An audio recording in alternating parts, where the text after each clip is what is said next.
Pékin avant et après le confinement. Même chose à Paris, près de la Tour Eiffel. De Milan en Italie, il est désormais possible d'apercevoir les Alpes. Horizon dégagé également à La Paz en Bolivie. Comme dans beaucoup de grandes villes à travers le monde, les nuages de pollution ont disparu. Conséquence de l'épidémie de coronavirus, le trafic routier a considérablement diminué.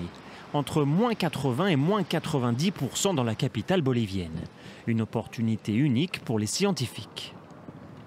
El corte súbito que tenemos de emisiones, como otra vez una reactivación de esa emisión, nos va a permitir ver en qué tiempo, cuál es la velocidad de reacción del planeta.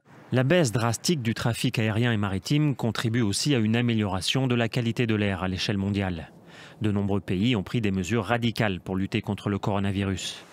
Ces activistes britanniques tentent de sensibiliser sur la nécessité de protéger l'environnement.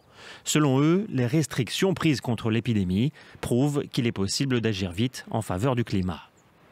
What's happened kind of overnight or in a matter of days in light of the COVID-19 has really demonstrated that there's a lot more capacity for society to change very quickly, and right now we need society to change quickly and positively to tackle the climate crisis. Alors que dans certaines régions du monde, le déconfinement a débuté, plusieurs écologistes craignent désormais une consommation massive des hydrocarbures polluantes pour relancer au plus vite l'économie.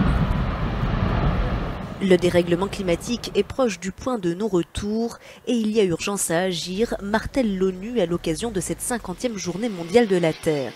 Si les regards se tournent surtout vers la crise sanitaire en ce moment, la question écologique et le Covid-19 constituent deux urgences simultanées, avance la militante suédoise Greta Thunberg.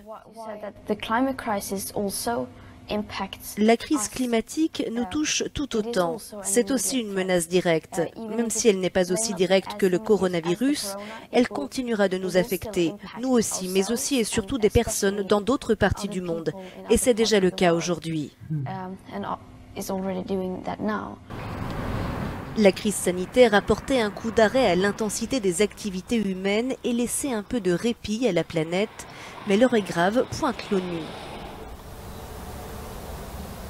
En cette journée mondiale de la Terre, tous les regards sont tournés vers la pandémie de Covid-19, la plus grande épreuve que le monde doit affronter depuis la Seconde Guerre mondiale. Nous devons agir de manière décisive pour protéger notre planète à la fois du coronavirus et de la menace du dérèglement climatique. La crise actuelle est un signal d'alarme inédit. Nous devons transformer la reprise en une opportunité de faire les bonnes choses pour notre avenir. Des craintes renforcées par le dernier rapport sur l'état du climat en Europe, selon lequel 11 des 12 années les plus chaudes ont été enregistrées au cours des 2 dernières décennies. Le confinement a laissé la nature reprendre ses droits dans les grands centres urbains d'un bout à l'autre de la planète, comme ici en Inde. Mais si les habitudes ne changent pas une fois passée cette période, les objectifs de réduction des émissions de gaz à effet de serre sembleront hors de portée.